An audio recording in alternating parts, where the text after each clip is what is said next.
कल यानी 28 फरवरी 2025 को भी सेंसेक्स करीब 1414 पॉइंट में गिरावट देखी गई और यदि अमाउंट वाइज मार्केट वैल्यूएशन की बातें करें तो ये करीब 9 लाख करोड़ का वैल्यूएशन मार्केट वैल्यूएशन कम हो गया। केवल फरवरी माह में मार्केट वैल्यूएशन करीब 41 लाख करोड़ के आसपास कम हुआ। जनाब 41 लाख करोड़ ये पैसे तो हमारे ही हैं, या तो हमारे हैं या जिनके पास केवल शेयर से डायरेक्टली परचेस किया स्टॉक मार्केट से उनके ही हैं। और जानते हैं कि हम यदि चूंकि म्यूचुअल फंड इन्वेस्टर हैं, हम चूंकि म्यूचुअल फंड की बातें कर रहे हैं, तो जो हमारा पैसा है म्यूचुअल फंड इन्वेस्टर का पैसा है वो भी स्टॉक मार्केट में लगा हुआ है। केवल फर्क इतना है कि वो एमसी जो है आपके भी आप में पैसे स्टॉक मार्केट में लगा रहा है। यानी ये 9 लाख करोड़ एक दिन में या एक महीने में 41 लाख करोड़ ये पैसे किसी न किसी, हो सकता है हमारा प्रोपोर्शन कम हो आपका अधिक हो, लेकिन पैसे तो वो हमारे ही हैं जना। मतलब ये घाटा तो हमें हो ही रहा है। और इसी की बातें यदि करें हम मिड कैप स्मॉल कैप में, तो अपने मार्क जो हाईएस्ट लेवल था मार्केट का सितंबर 2024 के आखिरी सप्ताह में, तो लार्ज कैप जैसे बताया सेंसेक्स और निफ्टी करीब 15-16% के आसपास डाउन हो गया है। 21% के आसपास मिड कैप नीचे गिर गई है और 26-27% के आसपास स्मॉल कैप गिर गया है जनाब। मार्केट में ये हलचल से या ये गिरावट से एक बात तो मुझे देखने को मिल रही है कि सोशल मीडिया पे जो म्यूचुअल फंड के जादूगर थे, जो 3 वर्षों में पैसे को दुगना किया करते थे और कहा करते थे और कि आप इस फंड में इन्वेस्ट करो, आपके निश्चित रूप से 3 से 4 वर्षों में पैसे दुगने हो जाएंगे, और अपना पोर्टफोलियो दिखाया करते थे कि देखो हमारा लाख का करोड़ बन गया, पता नहीं क्या क्या हो गया, वो धीरे धीरे कम हो रहे हैं जनाब। वो गलत नहीं कहा करते थे, वो सही कहा करते थे। मार्केट चूंकि 30%, 35%, 25% के आसपास रिटर्न दे रहा था, तो संभावनाएं थी कि 3 से 4 वर्षों में वो रकम आपकी दुगनी हो जाएगी। लेकिन यदि कोई हमसे कहे कि उस इन्वेस्टर का जो पोर्टफोलियो में गिरावट है वो करीब 20% है, तो हमें लगता है कि यदि हमारा 19% भी गिरावट हो तो 1% का जो फायदा है तो हम काफ़ी राहत महसूस करते हैं। और आज हम चर्चा करेंगे इसी बात पे कि बिना कोई विशेष प्रयास के हम औरों से 1% के आसपास बेहतर रिटर्न म्यूचुअल फंड इन्वेस्टमेंट में कैसे प्राप्त कर सकें।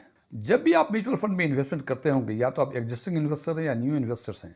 यदि न्यू इन्वेस्टर्स हैं तो आपको केवाईसी कंप्लायंस वगैरह करना पड़ता होगा, और ये इन्वेस्टमेंट या तो ऑफलाइन या ऑनलाइन दोनों कर सकते हैं आप। जनाब ऑफलाइन करते होंगे तो निश्चित रूप से आपको हार्ड कॉपी फॉर्म की भरनी पड़ती होगी, और एएमसी ऑफिस में या रजिस्ट्रार एंड ट्रांसफर एजेंट के ऑफिस में आपको फॉर्म पहुंचाना पड़ता होगा। और यदि आप ऐसा करना नहीं चाहते हैं तो आप किसी न किसी से पूछते हैं कि भाई ये केम्स की ऑफिस कहाँ है, केफिन के कहाँ है, और किस फंड में करूँ, क्या करूँ। तो हो सकता है किसी फ्रेंड्स ने बताया हो और कहा हो कि यहाँ से फॉर्म मिल जाएगा, वहाँ से फॉर्म ले लो, वहाँ जाके ले लो। आप फॉर्म वहाँ से ले लिए, जब आपने भरा फॉर्म तो हो सकता है कि वो जो असिस्टेंस जो थर्ड पार्टी थी जिसके यहाँ से फॉर्म लाए थे वो फॉर्म पहुँचा भी दे आपके एएमसी ऑफिस में या केम्स के ऑफिस में। और यदि आप ऑनलाइन करते हैं तो आपने पूछा होगा कि भाई कौन से फंड में करूं, क्या करूं, तो कुछ सलाह दिया होगा उन्होंने, और उसके हिसाब से आपने फॉर्म को फिल करके इन्वेस्टमेंट कर दिया होगा। इन्वेस्टमेंट करना बहुत बड़ी चीज़ नहीं, इन्वेस्टमेंट कोई भी कर सकता है। आप कहीं भी जाएं, एएमसी ऑफिस जाइए, केम्स के ऑफिस जाइए, फॉर्म लीजिए, भरिए, पैसे दीजिए और इन्वेस्ट कर दीजिए।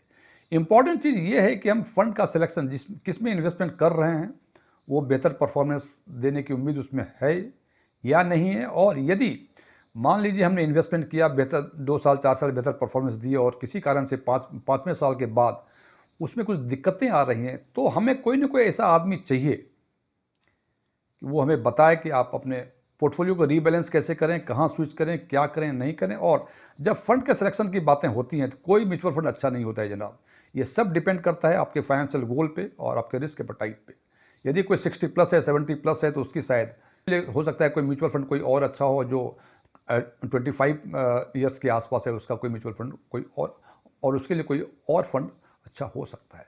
सो ये बताना कि हम पोर्टफोलियो का रीबैलेंस कैसे करें, ये बताना कि हमारे फाइनेंशियल गोल और रिस्क एपेटाइट के हिसाब से कौन सा फंड बेहतर है, इसके साथ साथ फॉर्म को एएमसी ऑफिस तक पहुंचाना या केम्स ऑफिस तक पहुंचाना यदि आप ऑफलाइन कर रहे हैं तो। ये सर्विसेज जो प्रोवाइड करते हैं वो थर्ड पार्टी इंटरमीडियरीज होते हैं, जो कि कमीशन लेते हैं आपके बिहाफ में एएमसी से। यानी एएमसी जो है आपके बिहाफ में उसको कमीशन देती है, और ये कमीशन का डिफरेंस जो है करीब करीब 1% के आसपास होता है। हालांकि ये देखा गया कि लार्ज कैप में ये कमीशन का डिफरेंस जो एवरेज है 1.18% है, मिड कैप का इट इज 1.13%, स्मॉल कैप का 1.24% और फ्लेक्सी कैप का 1.17% है। ये हमने 4 ही सेगमेंट का लिया हुआ है, इसलिए ये चारों इंपॉर्टेंट सेगमेंट्स हैं। तो जनाब इसमें देखते हैं कि 1% से अधिक एवरेज कमीशन का डिफरेंस सेगमेंट में। इसका मतलब सीधे साफ शब्दों में कहूँ, ये सारे काम जो मैंने बताया कि पोर्टफोलियो का रीबैलेंसिंग, फंड का सिलेक्शन, केवाईसी कंप्लायंस कराना, फॉर्म को एएमसी ऑफिस तक पहुंचाना, और जब रिडम्पशन करना हो तो उसे रिक्वेस्ट करना, वो रिडीम करा दे आपको, ये सारी चीज़ें देने के एवज में वो थर्ड पार्टी आपसे करीब करीब 1% के आसपास कमीशन चार्ज करती है। हालांकि वो दिखता नहीं है आपको, बिकॉज यदि आपको अपने फंड में 12% का रिटर्न मिल रहा है, इसका मतलब वो एक्चुअल रिटर्न 13% था, जो 1% चूंकि आपके बिहाफ में वो उन थर्ड पार्टी को दे रहा है, जिसको कि हम आम तौर पर म्यूचुअल फंड डिस्ट्रीब्यूटर कहते हैं। और म्यूचुअल फंड डिस्ट्रीब्यूटर का काम जो है, जैसे मैंने बताया, पोर्टफोलियो को रीबैलेंस की सलाह देना, स्विच करवाना, फंड को सिलेक्ट करना depending upon the financial goal and risk appetite. यदि ये सारी बातें आपका म्यूचुअल फंड डिस्ट्रीब्यूटर जो कि अपना एआरएन नंबर आपके फॉर्म में दिया हुआ है वो यदि प्रोवाइड करता है, तो बेहतर है कि 1% कमीशन उनको दें।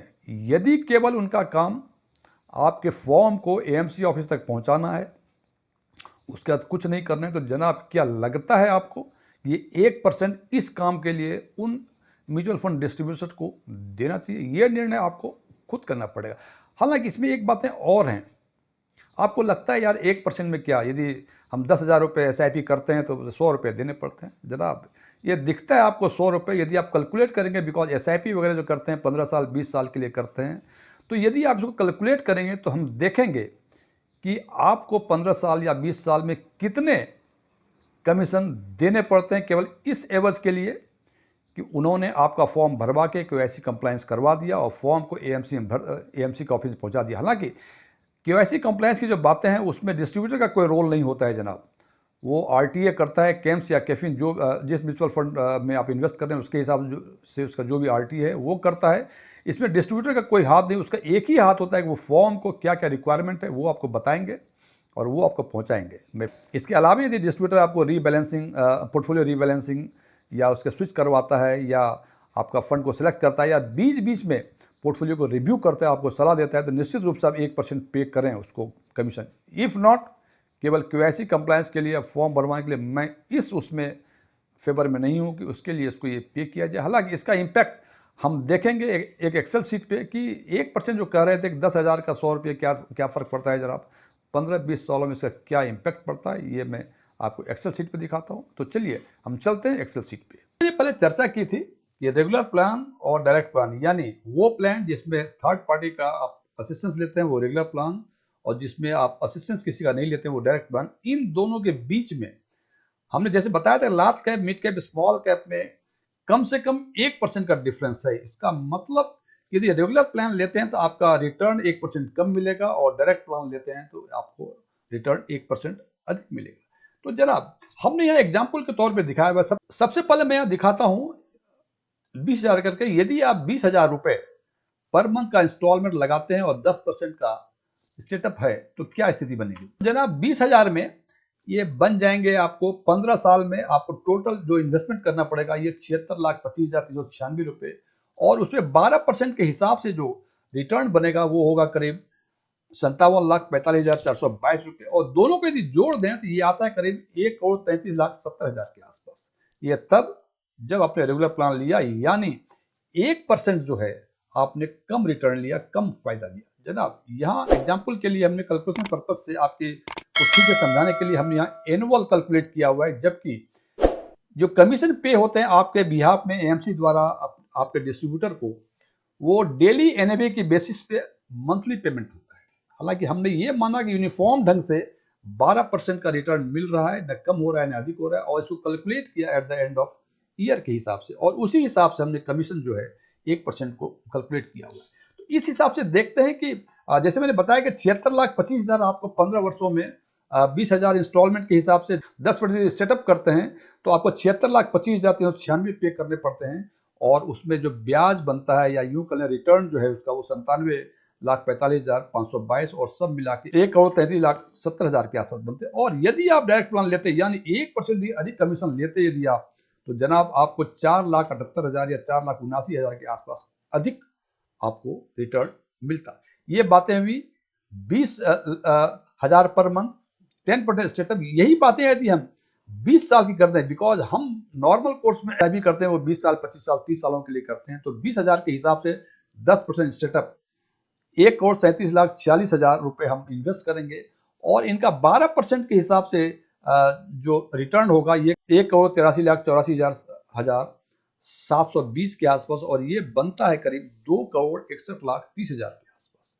ये तब जब आप रेगुलर प्लान लेंगे, और यही यदि आप लेते हैं डायरेक्ट प्लान, तो आप में जनाब एडिशनल जोड़ दें उसमें 10,32,060 रुपए।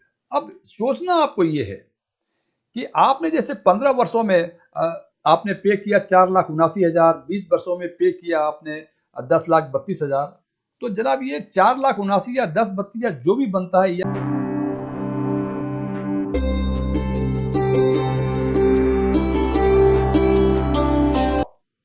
अपने डिस्ट्रीब्यूटर को पे कर रहे हैं, आपको इक्वेट ये करना है, एनालिसिस ये करनी है, ये 5 लाख या 10 लाख 15 वर्षों में या 20 वर्षों में जो हम दे रहे हैं, क्या ये उचित है? ये उचित के एनालिसिस करने के लिए हमें ये देखना पड़ेगा कि इस 5 लाख या 10 लाख के एवज में वो सर्विस प्रोवाइड क्या कर रहा है। जैसा कि मैंने पहले चर्चा की थी, डिस्ट्रीब्यूटर का काम जो है, मुख्य काम जो हमें चाहिए, बाकी काम तो हम खुद कर सकते हैं, वो है आपके पोर्टफोलियो को रीबैलेंस करना, उसको रिव्यू करना, समय समय पर बताना कि स्विच कैसे करना है, किसमें करना है, और सबसे इंपॉर्टेंट इनिशियल स्टेज पे आपको कौन सा म्यूचुअल फंड सेलेक्ट करना है, आपको on the basis of your financial goal और आपके रिस्क एपेटाइट के हिसाब से।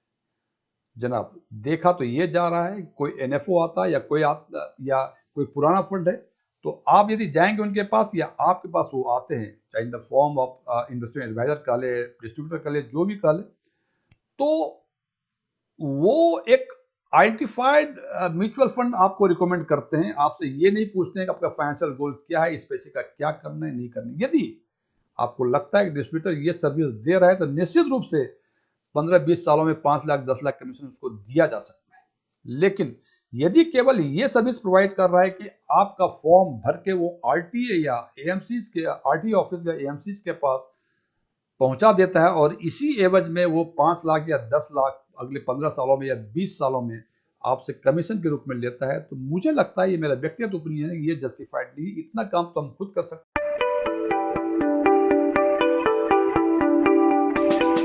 तो ये निर्णय आप खुद लें कि आप इस 1% का कमीशन, जो कि इनिशियल स्टेज में काफी कम दिख रहा है, और यहाँ एग्जाम्पल में देख रहे हैं कि 2,400 है, जबकि 20वां साल ये कमीशन जो है ये बन जाता है 1,37,460 रुपए।